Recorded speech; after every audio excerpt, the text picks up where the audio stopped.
Welcome, everybody. My name is Dan Huckabay, and I'm the president of Commercial Surety Bond Agency. We are a surety agent specializing in bid performance and payment bonds throughout California. Today, we are doing a presentation with Will Pfanmiller from Amerisure Surety on behind the scenes with a surety underwriter. Welcome, Will. Thank you, Dan. Appreciate you having me on today. Yeah, it's great having you here. Guess I wanted to kind of start out by having you tell people a little bit about who you are, your background, and Amerisure to kind of set the stage before we dive into it. Yeah, sure, man.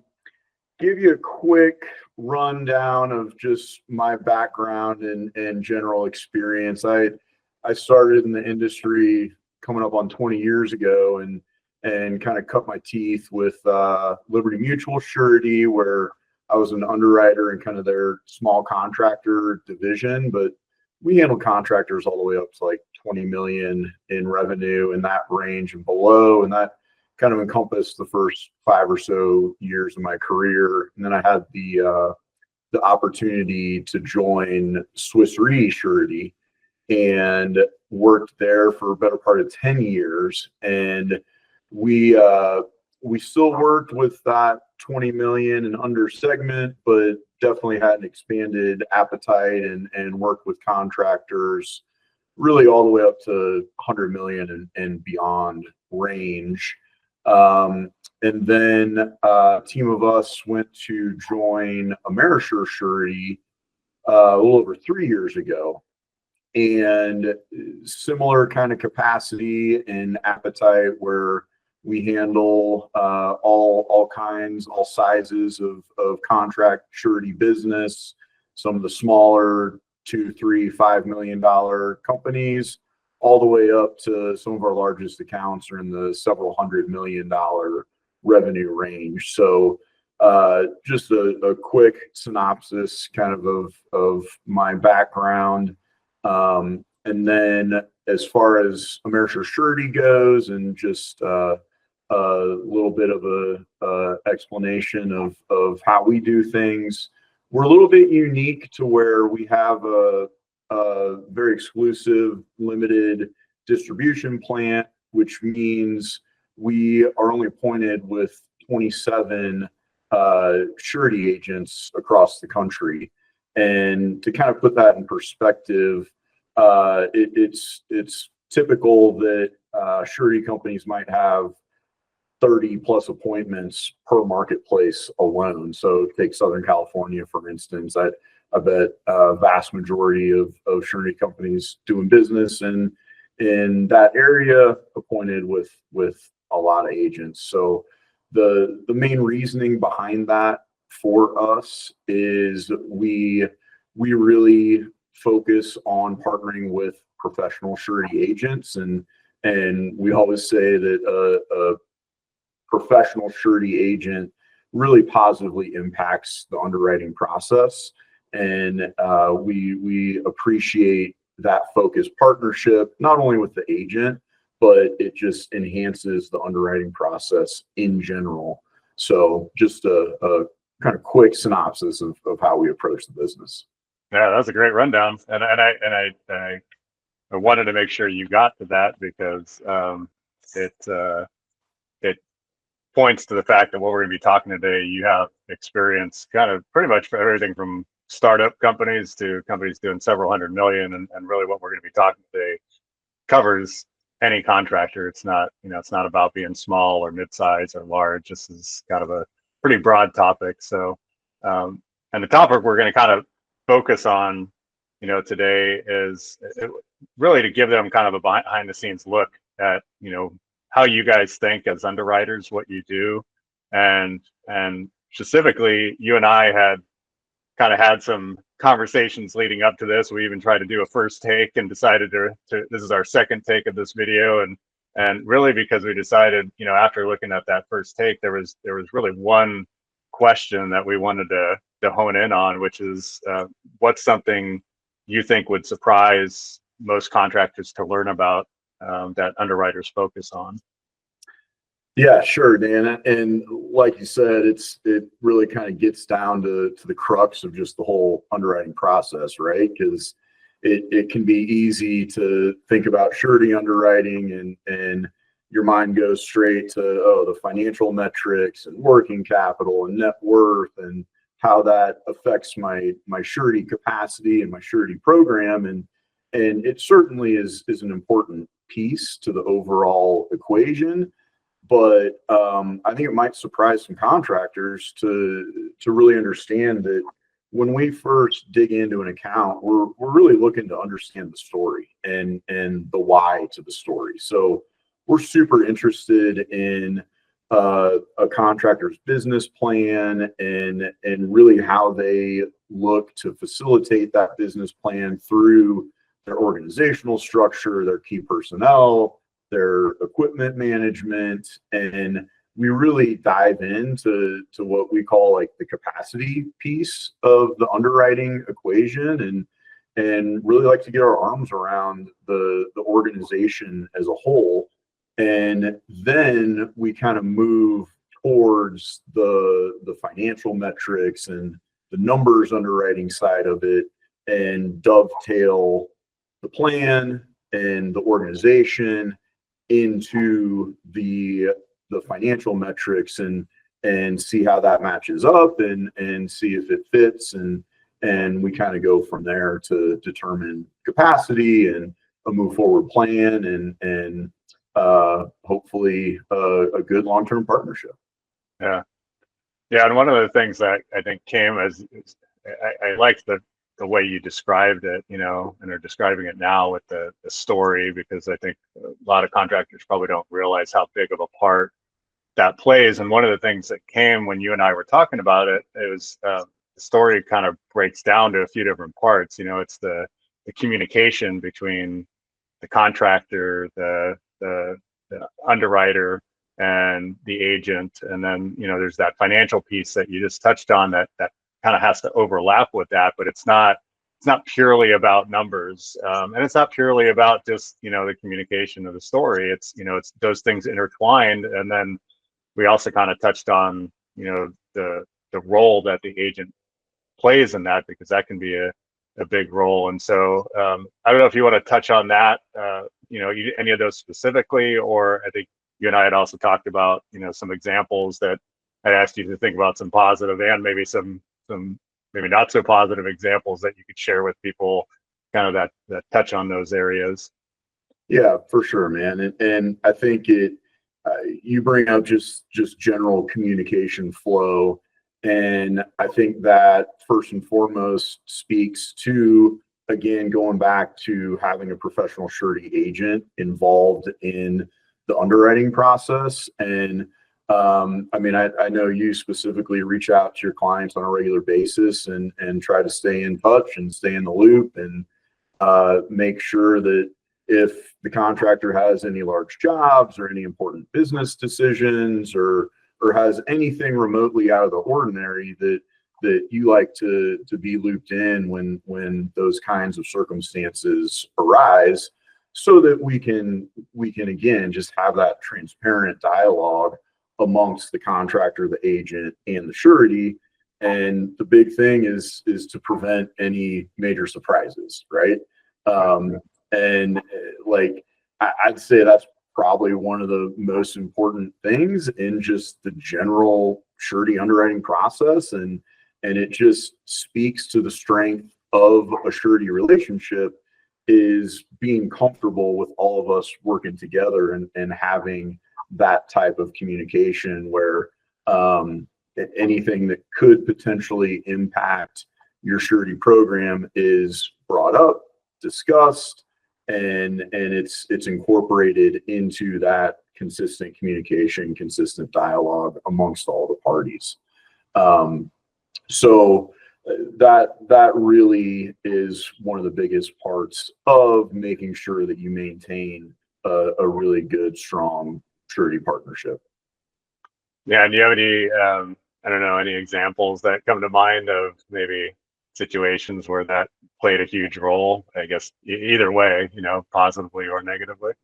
Yeah, for sure, man. This might go into the category of maybe something unexpected, but you and I worked on a deal over the past, I don't know, 12, 18 months where it's a startup company and we were monitoring things pretty closely, and expanding surety credit was very much closely tied to their profitability, to their profit retention and balance sheet growth. And the contractor was doing a great job of providing information timely. And the interesting part is they didn't even have great information to provide, but we got the fiscal year end review very quickly after fiscal year end. And what it did was take all the guesswork out of the equation. And when we're relying so much on real time information, the further that's delayed, good or bad, just puts us in a more uncomfortable or uncertain position. So we might have the tendency to kind of make more conservative assessment of credit if there's some unknowns hanging out there. Even if the information isn't perfect, the quicker we get it, the better informed we are to then tie that back with the story and the plan and the desires of the contractor to maximize what we're able to do from a surety capacity standpoint. Yeah, and I think I always like to use this example with contractors because I hope they can relate to it. But it's like, if you're a contractor bidding a job and you've got really good plans and you've got an engineer and trust, or an owner that you trust, and you're able to ask questions and clarify things, and you feel super dialed in, you're going to be a little bit more, I don't know if you want to call it aggressive or precise. You're not gonna put that hedge factor to be more conservative necessarily.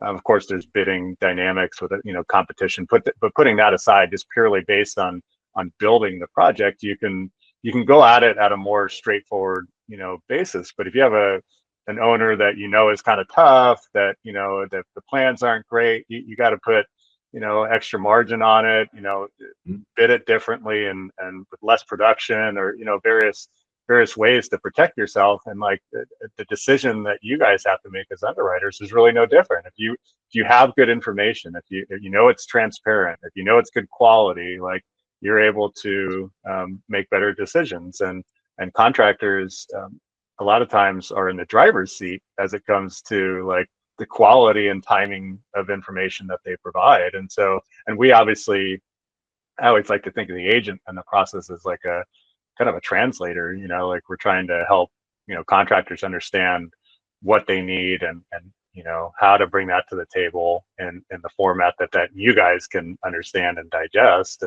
But the better that happens, in that example you're talking about, like you guys really stretched, you did something that was, you heard the story of the contractor. It was someone we knew, and had a prior relationship with. But like you said, like we didn't have a lot in terms of like financial to the table, because even you're dealing with a startup, that's just the nature of the beast. But there was a lot of experience there that you guys hung your hat on, and then you accumulated that information as time went on. And it really takes both all parties like working together really closely to get something like that. But that doesn't have to be just in a startup situation. It can be, an established contractor that wants to bid on a larger job, or or expand their bond program because they see a lot of opportunities in the marketplace. So the same principles, that you're touching on, like apply no matter what type of contractor we're talking about. Yeah, 100%. To your point, it goes across the full spectrum. And I mean, best way to sum it up is probably the old adage of trust but verify, right? Yeah. And we have the story. We're going to sit down and talk about everything, and the verify piece is the ammo we need in the background to again have the financial information, have it timely, have it accurate in front of us to prove out the whole concept and business plan that we're looking to support. So it all plays in tandem, man. Yeah. Do you have any, just came to my mind, like, do you have any examples of maybe a contractor that they had some bad news and they didn't want to tell you, but they knew they had to tell you, and they just knew it was the right thing to do based on everything we're talking about, those principles we're talking about, and kind of how that worked out? I would say it's really a similar conversation, and I'll even throw the flip side of that in there, right? Like if a contractor has some not so good news, they have a problem job, maybe they know they're getting behind on a job, and we've seen that frequently where we have that professional surety agent in there, we have the regular dialogue, and maybe it's you reaching out to the contractor or the contractor reaching out to you to say, hey, I'm feeling it on this one. It's going to hurt us a little bit. It's going to take us back a little bit, but here's my plan, XYZ. This is how I'm attacking it. This is how I'm addressing it. And this is why I'm going to be okay. And that's communicated in a super timely manner. That does nothing but build credibility with us, right? The flip side, if they're sitting on it and for whatever reason they're not super excited to communicate that or share that, and again it comes more in the context of a surprise, then it just leads to a whole nother host of questions, right? Like, did you have a handle on it? Did you know it was coming? Like, what does that mean for just general business practices? I mean, it just leads to more questions. So the more you can nip that and stay ahead of everything, again, does nothing but put us in a better position to clearly communicate not just the problem, but how we're addressing it and why you're on top of it. Yeah. I mean, you and I had first-hand experience with that on one recently, where I know the contractor ended up having an unexpected loss, and it was because the internals didn't properly reflect the some change orders, and wasn't anything that was being hidden. It was just kind of misunderstanding of the circumstances and the accounting information that we were being provided, but we addressed it and understood it, and then created a plan to go forward. And it was, I think you guys handled it extremely well in terms of, there was not a big overreaction. There was a lot of confidence and trust in the organization, and it's just, one of those bumps in the road you deal with. On the flip side, like you were talking about, it's like, if someone doesn't tell you something, all you ever wonder then is what else they're not telling you, And so it doesn't. And I understand it from the contractor standpoint, because it can become, you worry. It's like, well, what if I tell you this, are you going to use it against me? That's like the thought process, and that's where I think there has to be, you as a contractor, you got to pick partners that you think are in your corner and they're going to work with you through the thick and thin. That doesn't mean that a surety is going to stay with you through all circumstances, but it does mean that, there's a reasonableness to everybody's actions and processing of information. Because sometimes I've seen the expectation that a surety stays with a contractor regardless, and of what's going on. And the bottom line is, you guys are extending credit, and you've got a lot of liability out there. But it also doesn't mean that it's not your first rodeo. It's not like the first time you've seen a problem or contractor that had hit a bump in the road type of thing. Yeah.